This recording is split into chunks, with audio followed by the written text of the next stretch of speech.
Australia में Omicron से पहली मौत, 80 साल के संक्रमित ने इलाज के दौरान दम तोड़ा। अब नहीं हो सकेगा किराए की कोक का कारोबार, राष्ट्रपति ने नए कानून को दी मंजूरी। हिमाचल ने जीता पहला खिताब, तमिलनाडु को फाइनल में दी मात। छत्तीसगढ़ तेलंगाना बॉर्डर पर एलओसी कमांडर सहित 6 नक्सली ढेर, ग्रे हाउंड फोर्स के जवानों से मुठभेड़, 4 महिला और 2 पुरुष नक्सलियों के शव बरामद। और सुशासन दिवस पर राष्ट्रीय लोक नीति पार्टी ने किया जन जागरण अभियान, कहा निगम में स्थापित करेंगे सुशासन व्यवस्था।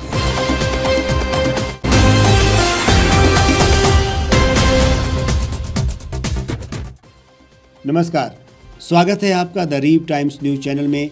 आपके साथ मैं हेमराज चौहान। अब खबरें विस्तार से। सबसे पहले बात कोरोना की। ऑस्ट्रेलिया में कोरोना के ओमिक्रॉन वेरिएंट से पहली मौत हुई है। न्यू साउथ वेल्स स्टेट में 80 साल के ओमिक्रॉन संक्रमित ने अस्पताल में इलाज के दौरान दम तोड़ दिया।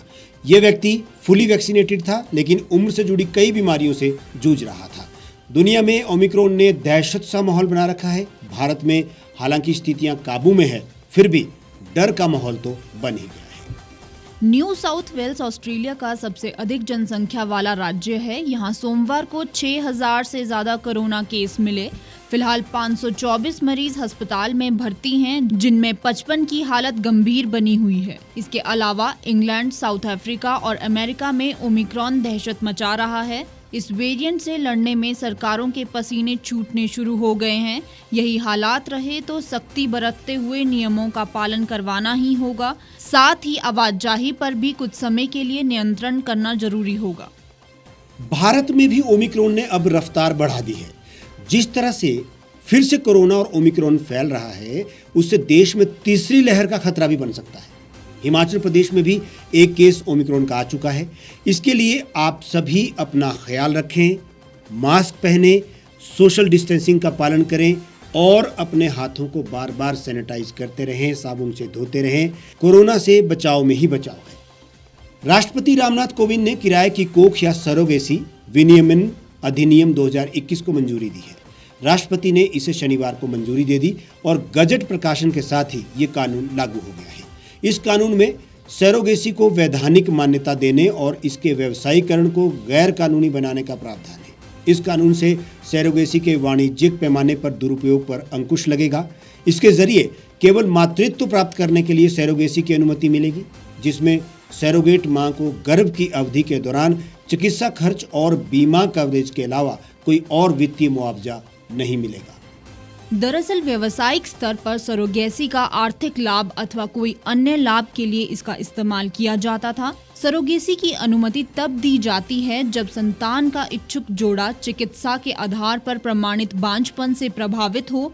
इस कानून के जरिए बच्चे पैदा करके उसे बेचने, वेश्यावृत्ति कराने और किसी अन्य प्रकार के शोषण पर रोक लगेगी। सरोगेसी एक ऐसी विधि है जिसमें कोई महिला संतान के इच्छुक किसी जोड़े के बच्चे को अपने गर्भ में पालती है और जन्म के बाद इस बच्चे को जोड़े को सौंप देती है। इससे पहले उस जोड़े के शुक्राणु और अंडाणु को प्रयोगशाला में निषेचित किया जाता है और जब यह एक भ्रूण के रूप में आ जाता है तो इसे उस महिला के गर्भाशय में प्रत्यारोपित कर दिया जाता है। कानून के प्रावधान के मुताबिक 23 से 50 साल उम्र की महिलाएं सरोगेसी का रास्ता चुन सकती हैं। सरोगेट मां बनने के लिए महिला को विवाहित होना चाहिए। सरोगेसी विधेयक 2019 से 17 दिसंबर को राज्यसभा से पारित करा लिया गया था। विपक्षी सदस्यों के हंगामे के बीच ही सदन ने इसे ध्वनि मत से मंजूरी दे दी। लोकसभा में इसे पहले ही पारित किया जा चुका है, लेकिन राज्यसभा में आने के बाद इसे प्रवर समिति को भेजा गया था। विजय हजारे ट्रॉफी 2021-22 के फाइनल में हिमाचल प्रदेश ने तमिलनाडु को वीजेडी नियम के आधार पर 11 रनों से मात दी। ये हिमाचल का घरेलू क्रिकेट में पहला खिताब है। तमिलनाडु ने पहले बल्लेबाजी करते हुए दिनेश कार्तिक के शतक की मदद से 314 रन बनाए थे। इस स्कोर का पीछा करते हुए हिमाचल ने 47.3 ओवर में 299 रन बना लिए थे, लेकिन खराब रोशनी की वजह से खेल रोकना पड़ा और हिमाचल के हाथ जीत लगी। विकेटकीपर बल्लेबाज शुभम अरोड़ा ने 136 रनों की नाबाद पारी खेली, वहीं अमित कुमार ने 74 रन बनाए। हिमाचल प्रदेश ने टॉस जीतकर पहले गेंदबाजी का फैसला किया, जिसे उसके गेंदबाजों ने शुरुआती 14.3 ओवर में 40 रन पर 4 विकेट लेकर सही साबित किया। इसके बाद कार्तिक और बाबा इंद्रजीत ने 202 रन की शानदार साझेदारी पर तमिलनाडु की मैच में शानदार वापसी कराई। कार्तिक ने 103 गेंद की पारी में 8 चौके और 7 छक्के जड़े, तो वहीं इंद्रजीत ने 71 गेंद की पारी में 8 चौके और 1 छक्के की मदद से 80 रन बनाए। आखिरी ओवर में शाहरुख खान ने एक बार फिर विस्फोटक पारी खेली। छत्तीसगढ़ तेलंगाना बॉर्डर पर सोमवार सुबह सुरक्षा बलों से हुई मुठभेड़ में जवानों ने एलओसी कमांडर सहित 6 नक्सलियों को मार गिराया है। मारे गए नक्सलियों के शव बरामद कर लिए गए हैं।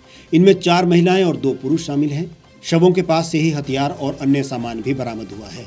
इसकी पुष्टि तेलंगाना में भद्राद्री कोठागुडेम जिले के एसपी सुनील दत्त ने की है। देखिए हमारी ये रिपोर्ट। जानकारी के मुताबिक प्रदेश से लगे तेलंगाना के भद्राद्री कोथगुंडम जिले में ग्रे हाउंड फोर्स के जवान सर्चिंग पर निकले थे। इस दौरान चरला क्षेत्र के चेनापुर जंगल में घात लगाए नक्सलियों ने फायरिंग कर दी। जवानों ने भी जवाबी कार्रवाई की। थोड़ी देर चली मुठभेड़ के बाद नक्सली वहां से भाग निकले। सर्चिंग के दौरान 6 नक्सलियों के शव बरामद हुए हैं।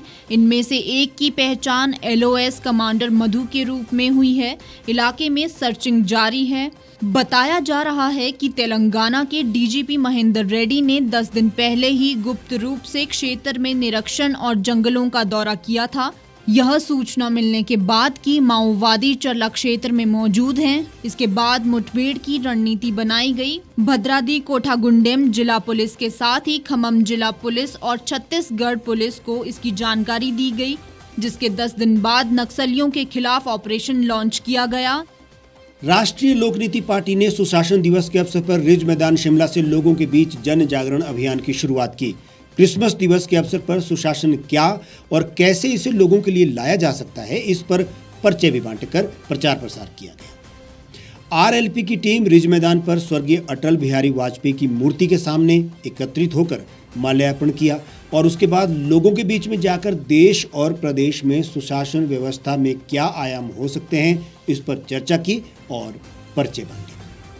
इस अवसर पर राष्ट्रीय लोक नीति पार्टी के राज्य पदाधिकारियों के अलावा आम सदस्य भी इस अभियान में साथ रहे। रिज मैदान, माल रोड, लोअर बाजार, कालीबाड़ी, मिडिल बाजार, लक्कड़ बाजार, संजौली में एक एक आदमी के पास जाकर पार्टी कार्यकर्ताओं ने पर्चे बांटकर बताया कि देश में सुशासन व्यवस्था केवल एक दिन दिखावे के लिए है। लोग त्रस्त हैं और उनकी बातें नहीं सुनी जा रही है। इतना ही नहीं, लोगों से वायदे चुनावी होते हैं और उसके बाद लीपापोती कर जनता को गुमराह किया जाता रहा है। आज भी लोग दफ्तरों के चक्कर काट कर निराश ही घर वापस आते हैं। उनके लिए सरकार राजनीतिक लॉलीपॉप के अलावा कुछ और नहीं दे पा रही है। आरएलपी अगर सत्ता में आती है तो देश और प्रदेश में सत्ता जनता को ही हस्तांतरित की जाएगी। इसके मायने ये है कि लोक नीति विकास की दिशा तय करेगी, ना कि दफ्तरों में बैठे राजनीतिज्ञ अथवा ब्यूरोक्रेट्स। उन्होंने कहा कि पार्टी शिमला नगर निगम से सभी वार्ड में चुनाव लड़ने जा रही है और निगम से ही सुशासन की नींव रखी जाएगी। इसका उदाहरण पूरे प्रदेश में जाएगा। आज बहुत महत्वपूर्ण दिन है। 25 दिसंबर को बहुत सारी बातों के लिए जाना जाता है। सबसे पहले अगर हम बात करें तो आज क्रिसमस दिवस है और सामने सांता क्लॉज है। दूसरा, आज प्रधानमंत्री स्वर्गीय अटल बिहारी वाजपेयी जी का जन्मदिन होता है और उस जन्मदिन पर आज भारत सरकार ने सुशासन दिवस के रूप में मनाने का निर्णय लिया था। और जब हम पूरे देश की बात करें तो सुशासन दिवस में एक पार्टी ऐसी भी दिख रही है जो लोगों के बीच पर्चे बांट करके ये कह रही है कि सुशासन व्यवस्था को किस तरह से हम आगे बढ़ा सकते हैं, कैसी सुशासन व्यवस्था हो जहां पे हमारी जो सरकार है वो लोगों के लिए काम करे, लोगों के द्वारा जो चुनी हुई सरकार है वो लोगों की बात को सुने। ये सारी बातों पर हमारे बीच में राष्ट्रीय लोक नीति पार्टी के यहाँ कुछ सदस्य आए हैं। हम उनसे बात करते हैं। राष्ट्रीय लोक नीति पार्टी अपने सदस्यों के साथ लोगों के बीच में जाकर के एक पर्चा बांट रही है। ये पर्चा ये बताने के लिए है लोगों को कि सुशासन व्यवस्था, गुड गवर्नेंस क्या है और कैसे दी जा सकती है, या आपको लगता है कि आप आने वाले चुनाव के लिए पार्टी को लोगों के बीच में आज लेकर के आए हैं, क्या कहना चाहिए?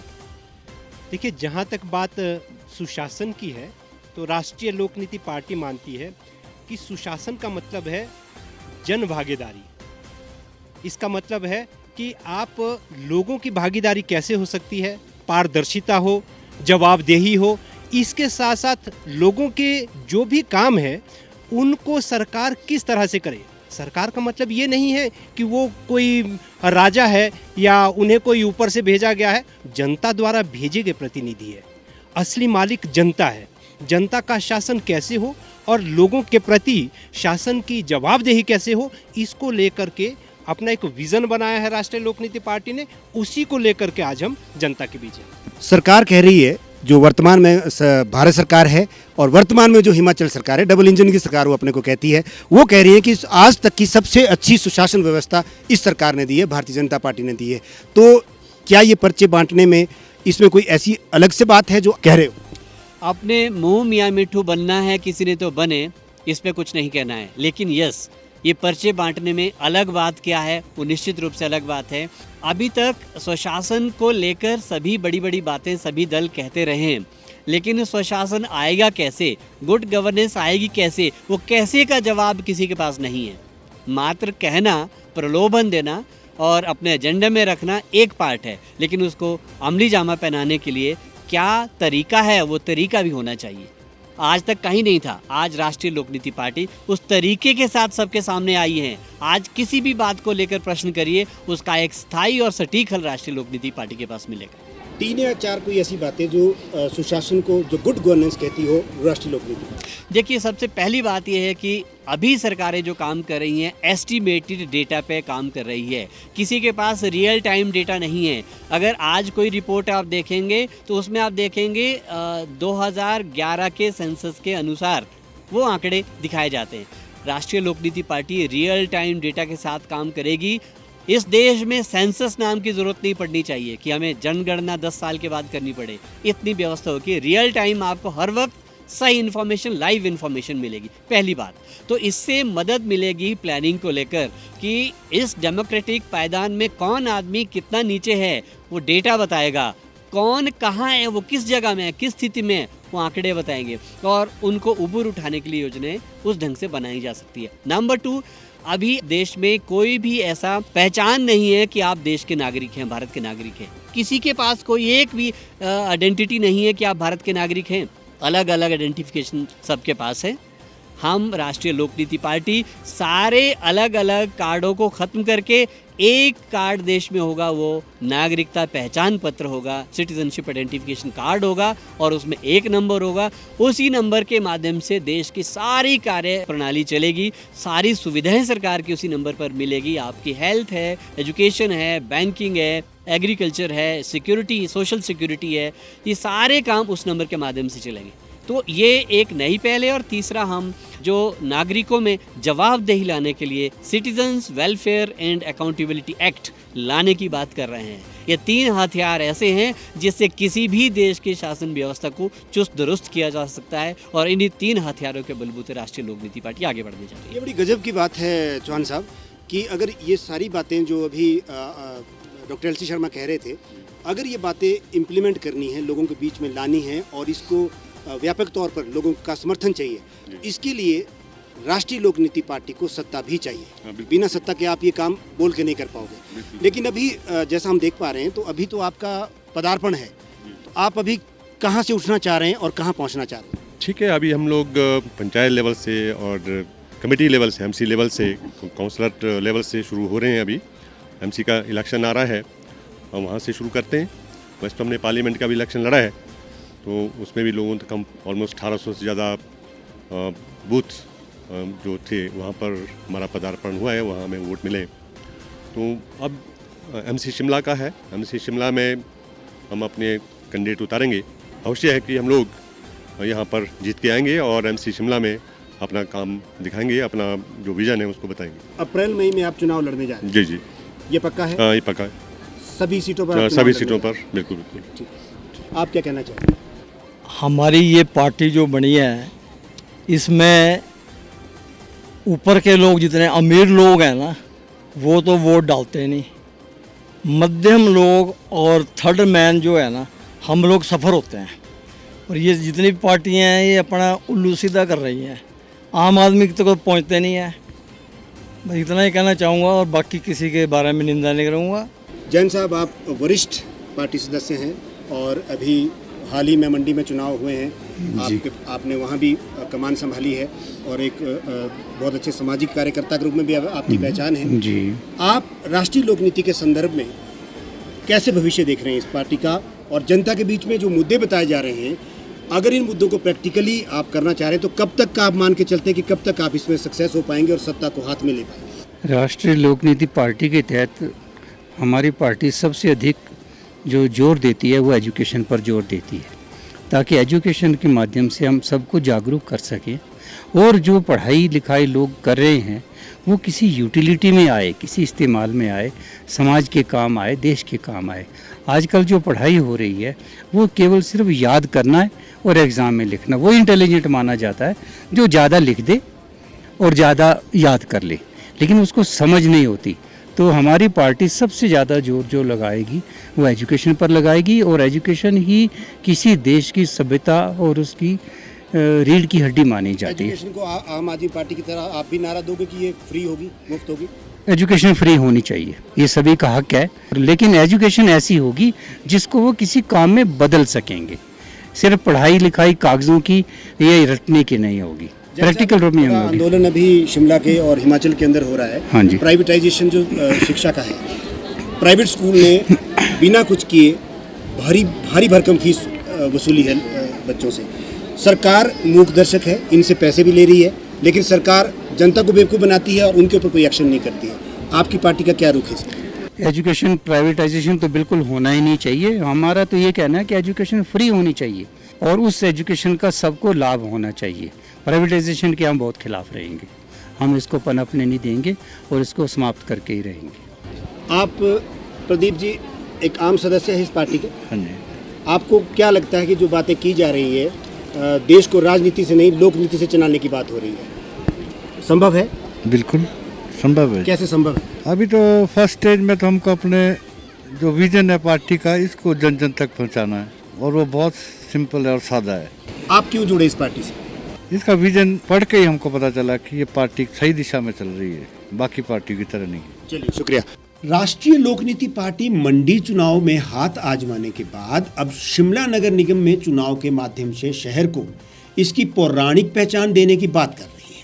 हालांकि ये दीगर बात थी कि कोई एक दल सुशासन दिवस पर पर्चे बांटकर ये बताने की कोशिश कर रहा था कि सुशासन क्या है और लोगों की भागीदारी से सत्ता को किस प्रकार से चलाया जा सकता है। हमारे आज के इस बुलेटिन में फिलहाल इतना ही। आप तमाम खबरों के लिए हमारे साथ बने रहिए, देखते रहिए द रीव टाइम्स।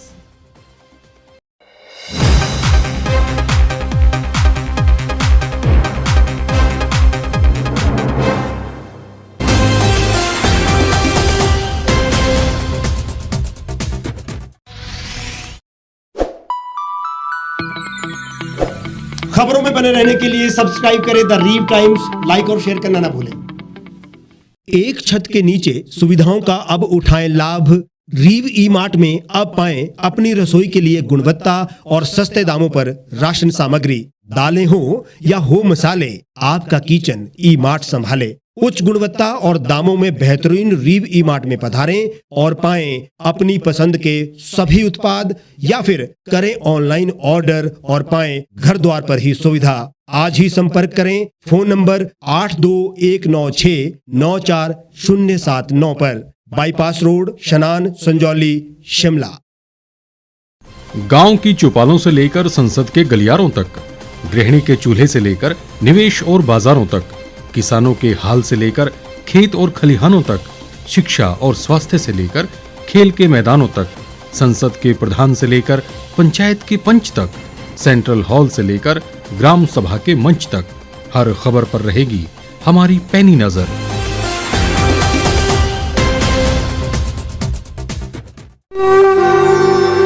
भारतवर्ष, जिसे आप दशकों से सुनते आए हैं कि सोने की चिड़िया थी, इसके पंख पहले मुगलों ने कुतरे, फिर अंग्रेजों ने, और आज राजनीतिक प्राणी कोई कोर कसर नहीं छोड़ रहे। आज भी लगभग 25 करोड़ लोग रात को भूखे सोते हैं। करीब 2 करोड़ लोगों के पास घर नहीं है। भ्रष्टाचार में हमारा 176 देशों में 80 नंबर आता है। औसतन 100 महिलाओं के साथ हर दिन ज्यादतियां होती है और ना जाने क्या क्या। देश की संसद से कुछ ही दूरी पर चादर लपेटे सैकड़ों लोग सुबह नील गगन के नीचे सोए हुए मिलते हैं।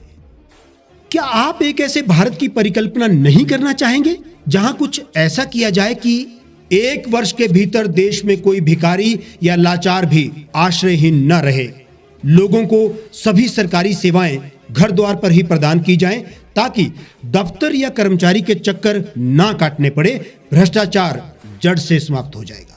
सेवा प्रदाताओं की पब्लिक रेटिंग यानी जनाकलन और तकनीक द्वारा अपराधों का शून्यकरण किया जाए।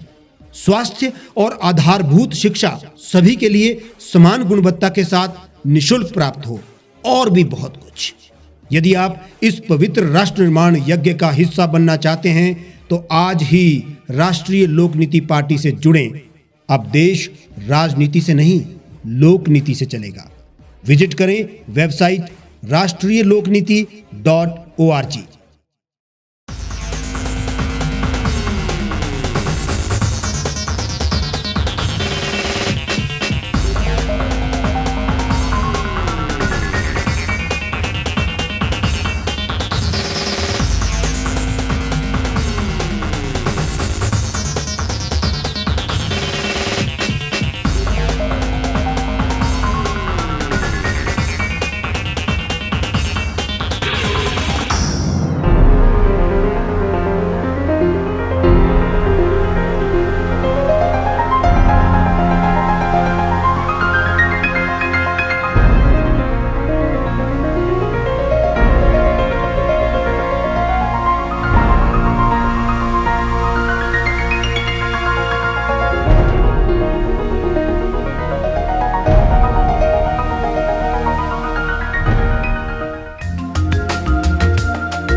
लेटेस्ट खबरों के लिए आप यूं ही देखते रहिए द रीप टाइम्स।